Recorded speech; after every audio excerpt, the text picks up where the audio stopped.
우리가 기미하면 가장 큰 이유가 뭘 것 같아? 자외선? 그렇지. 자외선이 굉장히 큰 비중을 차지하고 있는 건 맞지만 사실 여성분들이 기미 때문에 오시면 내가 첫 번째 물어보는 게 있어. 진피 상부층이 손상되는 솔라 엘라스토시스라고 하는 일광 탄력 섬유증을 우리가 치료해야지만 사실은 기미가 더 잘 빠지는 거거든. 내가 환자 사진 하나 보낼 테니까 여기 한번 올려줘. 미세층 고주파와 내가 비장의 무기로 쓰는 앰플이 있는데 비장의 무기 공개 가능합니까? 안녕하세요. 청담동 피부과 김원장입니다. 만나서 반갑습니다. 요새 인트로 없으니까 좋지. 다른 부분에서 충당하시는 것 같은데.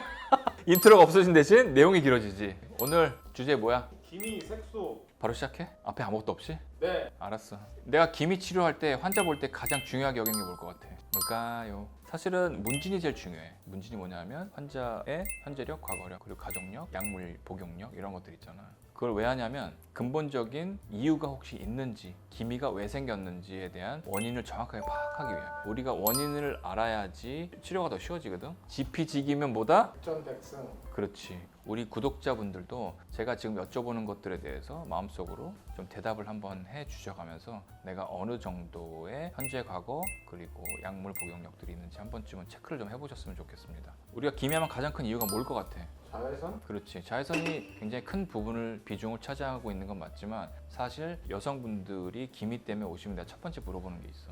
특히나 가임기 여성들한테는 피임약의 복용 여부를 꼭 여쭤보거든. 이게 실내일 수도 있고 하지만 병원이기 때문에 그리고 물어보는 명분이 명확하게 있기 때문에 피임약을 혹시 복용하시는지를 꼭 물어보거든. 왜냐하면 경구용 피임약을 드시는 분들은 여성 호르몬의 밸런스를 맞춰가면서 피임을 하는 방법이기 때문에 경구 피임약을 쓰시는 분들은 색소, 특히나 기미가 많이 생길 가능성이 커. 왜 우리가 임신하고 나서 아니면 출산하고 나서 있었던 기미가 더 진해졌다라고 하시는 분들 많다는 거 알잖아. 없었던 기미가 새로 생겼다라고 하시는 분들도 많고. 그게 다 여성 호르몬 때문에 생길 수 있는 생각이 되거든. 그리고 폐경이 되면 전체적으로 기미가 줄어드는 걸 볼 수가 있어. 여성 호르몬이 적어지는 그런 시기에 맞춰서 기미 자체는 조금씩 천천히 사라진다라는 그런 모습을 보여주기 때문에 여성 호르몬을 컨트롤할 수 있는 경구 피임약에 대해서는 우리가 꼭 물어보는 편이야. 그리고 두 번째는 사실 가족력을 좀 물어보는 편이거든. 자매가 있다라고 하면 언니나 동생한테는 기미가 있는지 그걸 꼭 물어보고 또 특히나 엄마한테. 아빠는 아니야. 남자들은 기미가 거의 안 생기거든. 잡티나 검버섯, 흑자 이런 것들이 생기지 기미로 고생하시는 남자분들은 사실 거의 없어요. 여성 호르몬의 영향을 많이 받지 않기 때문에. 그래서 엄마의 모계 쪽의 색소력을 좀 물어보는 것들도 꼭 문진에 꼭 집어넣거든. 우리 구독자 여러분들도 지금 제가 아까 말씀드렸듯이 여쭤보는 것들에 대해서 체크리스트를 좀 가지고 있으셨으면 좀 좋겠습니다. 세 번째는 지금 다른 먹는 약이 있는지, 아까 피임약을 얘기는 했지만 다른 먹는 약들에 대해서 조금 더 문진을 하는 편이거든. 피임약 말고 다른 약이 또 있나요? 엔세이드라고 해서 여자분들 많이 먹는 탁센, 이지엔, 그리고 브루펜 이런 소염 진통제들을 우리가 엔세이드라고 부르는 것들이 있는데 엔세이드 계열의 약들이 장시간 복용했었을 때 색소를 유발하기도 하고 그리고 아세타미노펜 계열의 대표적으로 알고 있는 건 뭐지? 타이레놀. 그렇지, 타이레놀. 그것도 장시간 복용했었을 때 기미를 유발한다라고 돼 있어.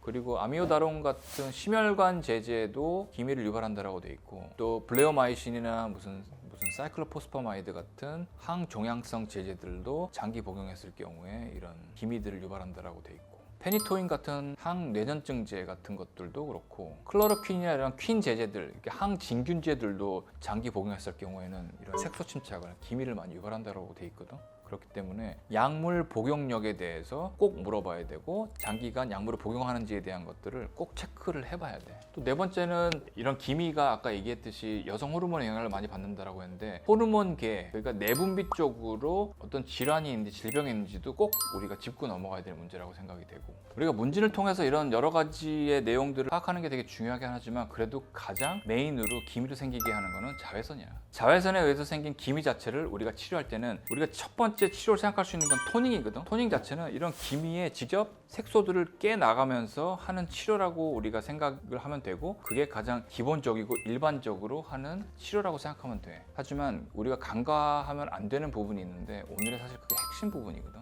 우리가 피부 볼 때 표피, 진피가 있잖아. 표피, 진피가 있고 그 중간에 표피랑 진피를 나누는 기저막이라는 게 있어. 베이스먼트 멤브레인이라고 해서 기저막이 있는데 기저막 바로 위에 우리가 색소를 만드는 멜라닌 세포가 여기 이렇게 있거든. 얘네들이 막 이렇게 생겨 있어. 다리가 막 있고. 근데 우리가 UVB라고 하는 표피까지 침투되는 애들이 멜라닌을 막 자극을 하면 멜라닌 세포에서 멜라닌 색소들이 막 나와서 이런 과립층 이런 데로 막 올라가고 또 각질층까지 올라가서 까맣게 만들어 주면서 사실은 이런 아래에 있는 진피를 보호하기 위해서 까맣게 되는 거라고 생각하면 되거든.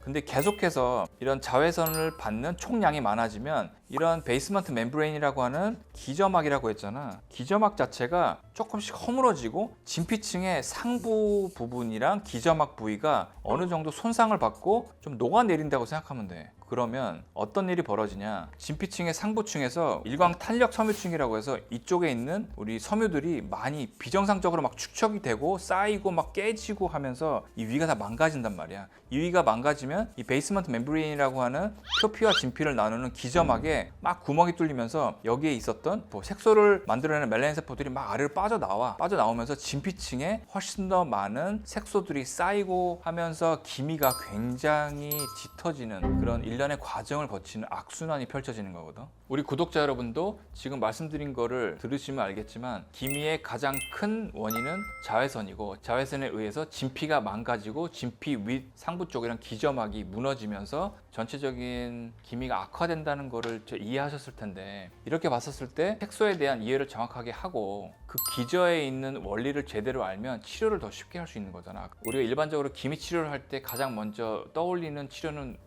토닝은 아까 얘기한 것처럼 색소가 있는 데를 무조건적으로 쏴서 색소를 분해시키고 와해시키면서 전체적으로 천천히 깨부시는 그런 것들을 하는 게 토닝인데 그것보다도 이 앞전에 설명드렸던 진피층이 계속해서 무너지기 때문에 진피층을 강화시켜서 기저층을 다시 올리고 아까 말씀드린 진피 상부층이 손상되는 솔라 엘라스토시스라고 하는 일광 탄력 섬유증을 우리가 치료해야지만 사실은 기미가 더 잘 빠지는 거거든.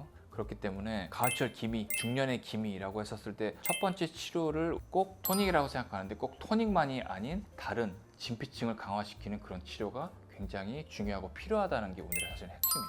그래서 뭘 하라는 거야? 또 나왔다. 이게 또 내가 얘기했지. 기승전결이 있어야 된다고. 우리 구독자 여러분들 조금 지루하셔도 잘 이해하셨으면 좋겠고 그래서 뭘 하냐? 토닝은 기본적으로 해. Q스위치 엔디아거든 피코 토닝이든 뭐 제네시스 토닝이든 토닝은 기본적으로 깔아주면서 그런 색소를 공격해서 없애는 거지만 그 이외에 진피층에 깊이 들어가서 만져주면서 재생을 시킬 수 있는 내가 가장 많이 쓰고 가장 또 선생님들이 많이 썼으면 좋겠는 컨비네이션으로는 미세층 고주파를 이용해서 표피층을 넘어서 진피층까지 고주파를 쏘면서 진피층에 망가져 있는 세포들을 다시 재생을 시키고 원상 복귀를 하면서 피부 장벽을 점점 좋게 만드는 게 내가 볼 때 되게 중요하다고. 미세층 고주파를 하라는 말이지. 그렇지. 미세층 고주파도 토닝과 함께 시너지 효과를 너무나 잘 줄 수 있고 나도 내가 환자 사진 하나 보낼 테니까 여기 한번 올려줘. 미세층 고주파와 내가 비장의 무기로 쓰는 앰플이 있는데 비장의 무기 공개 가능합니까? 그건 다음번에 할게. 이거는 사실은 많이 쓰시는 건 아니야. 많은 병원에서 쓰시는 건 아닌데 피리독신이 들어가 있으면서 정말 나는 미세층 고주파를 하면서 앰플 그리고 MTS를 하면서 이 앰플을 바르면서 상당히 환자분들한테 큰 도움을 드리고 있거든. 그렇기 때문에 어쨌든 앰플은 다음에 또 설명을 드리겠지만 그래서 미세층 고주파 시크릿, 포텐자 그리고 V1로 RM 고주파들이 나가는 병원에 가셔서 그런 고주파 치료와 더불어 앰플 치료를 같이 토닝을 받으면서 받으시는 거를 나는 상당 부분 추천을 좀 드릴 것 같아. 그 미세층 고주파를 왜 추가적으로 받아야 된다고 그랬어? 진피 강화를 위해서. 그렇지. 진피층 상부층과 그 베이스먼트 멤브레인 표피와 진피 사이에 있는 기저막층이 손상된 것들을 원상태로 복구하기 위한 노력들을 같이 해야지만 사실은 기미 치료에는 상당 부분 효과가 있을 거라고 생각이 들고 효과를 많이 드리고 있기 때문에 그 점 많이 유의하셔서 방문하는 병원에서 상담을 통해서 여러 가지 또 정보를 좀 들으시고 치료를 좀 받으셨으면 좋겠습니다. 우리가 축구를 해도 그렇고 빌드업이라는 게 있어. 한 가지만 보고 달려가는 게 아니라 달려가기 위해서 여러 가지 과정이 있는 것처럼 김이라고 하는 색소를 없애기 위해서 다이렉트하게 그 부분만 계속해서 레이저를 쏴서 조사해서 없애는 방법도 있지만 여러 가지 다른 방법들을 이용해서 환경을 조성한 이후에 토닝 치료를 꾸준하게 받으면 훨씬 더 좋은 빌드업을 통해서 치료 효과를 얻을 수 있다고 생각이 들거든. 짧은 가을철이기도 하지만 기미들이 생기지 않게끔 노력을 해야 되고 기미가 생겼을 경우에는 가시는 병원의 원장님들과 상의를 통해서 좋은 치료와 치료 결과를 얻으시기를 바랍니다. 오늘도 준비한 내용 봐주셔서 대단히 감사합니다.